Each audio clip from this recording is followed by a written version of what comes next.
Okay. எல்லாருக்கும் வணக்கம். எல்லோரும் நல்லா இருக்கிறீங்களா? இப்போ ஒரு வசனத்தை நம்ம வாசிக்கலான்ட்டு இருக்கிறேன்.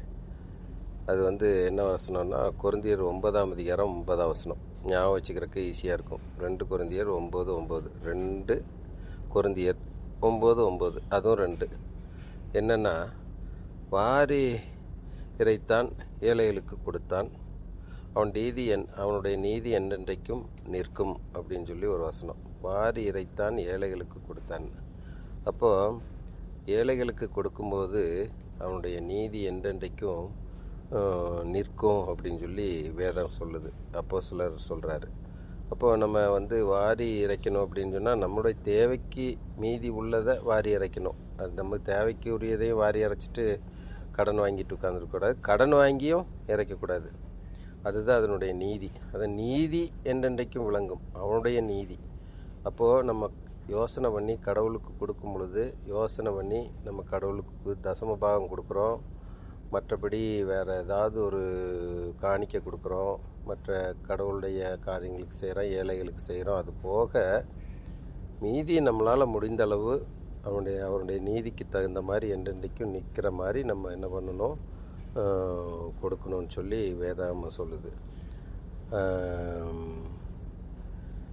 அதே மாதிரி இன்னொரு வசனம், நீதிமொழிகள் 28ஆம் அதிகாரம் 27வது வசனம் சொல்லுது, தன் கண்கள் ஏழைக்கு விளக்குகிறவனுக்கு அநேக சாபங்கள் வரும் அப்படின்னு சொல்லி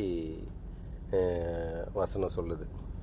நீதிமொழிகள் 28ஆம் அதிகாரம் 27வது வசனம், தன் கண்களை ஏழைகளுக்கு விளக்குகிறவன் அப்படின்னு போட்டிருக்கு. அது ஒருத்தன் கஷ்டத்தில் இருக்கிறான், நம்ம கையில் காசு இருக்குது, ஆனால்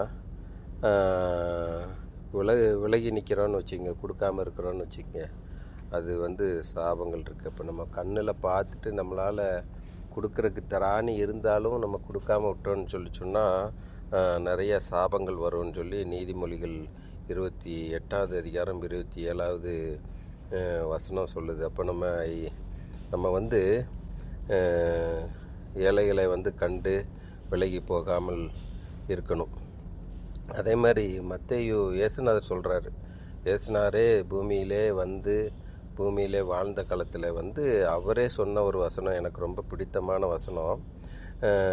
மத்தேயு 6ஆம் அதிகாரம் 8ஆம் வசனம் அப்படி சொல்லுது. என்ன சொல்லுதுன்னா, நீங்கள் வேண்டிக் கொள்ளுவதற்கு முன்பே, நீங்கள் என்ன வேணும், கார் வேணும், பங்களா வேணும், வீடு வேணும், பெட்டு வேணும், வாஷிங் மிஷின் வேணும், பைக் வேணும், லக்ஸரி கார் வேணும், நான் இப்படி இருக்கணும், அப்படி இருக்கணும், வேலை வேணும், இப்படி நிறைய நம்ம என்ன பண்ணுறோம், வேண்டுறோம். ஆனால் நமக்கு என்ன தேவைங்கிறது அவர் அறிந்திருக்கிறார் அப்படின்னு சொல்லி சொல்கிறார். அதான் மத்தேயு 6ஆம் அதிகாரம் 8ஆம் வசனத்தை சொல்லுது, நீங்கள் வேண்டிக் கொள்வதற்கு முன்னமே உங்களுக்கு என்னது தேவைன்னு சொல்லி அவர் அறிந்திருக்கிறார் அப்படின்னு சொல்லி வசனம் சொல்லுது. அப்போ நம்ம வேண்டுறதுக்கு முன்னாடியே அவருக்கு தெரியும். அதனால் நம்ம போய் வீண் வார்த்தைகளை போட்டு அளப்பாத அப்படின்னு சொல்கிறார். போட்டு கண்டது கடிது கேட்டு கிடக்காத, உனக்கு என்னன்னு எனக்கு தெரியும், நீ மற்றவர்களுடைய கஷ்டத்துக்காக ஜெபம் பண்ணு, மற்றவருடைய துன்பத்துக்காக ஜெபம் பண்ணு அப்படின்னு சொல்லி கடவுள் சொல்கிறாரு.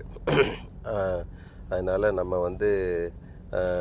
மத்தேயு 6ஆம் அதிகாரம் 8ஆம் வசனத்தில் சொல்லது போல் நம்ம வேண்டிக் கொடுக்க முன்புலையே நம்மளுடைய எல்லா காரியங்களையும் குறித்து அவர்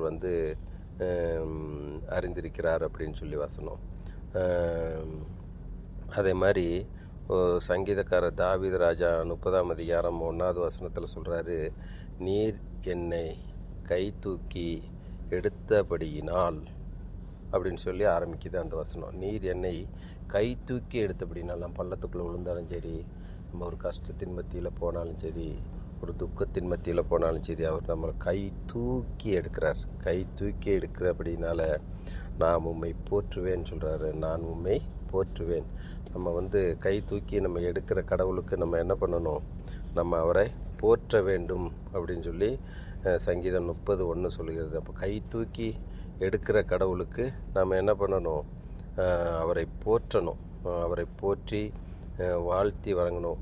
அப்போ தான் கடவுளுக்கு அது பிடித்தமாக இருக்கும் அப்படின்னு சொல்லி கடவுள் சொல்கிறார். கடைசியாக ஒரு வசனத்தை வாசித்து தியானித்து நாம் நிறைவு செய்வோம்.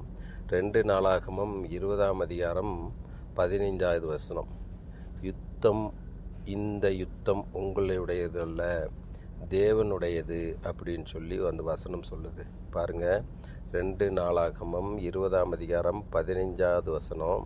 நீங்கள் திரும்ப கூட எடுத்து படிங்க. இந்த யுத்தம் உங்களுடையது அல்ல, தேவனுடையது அப்படின்னு சொல்லி சொல்கிறார். அப்போது அந்த யுத்தம், எந்த யுத்தம் வந்தாலும் அது கடவுளுக்காக உள்ள யுத்தமாக இருக்கும். அதை கடவுள் ஆசீர்வதித்து தருவார் அப்படின்னு சொல்லி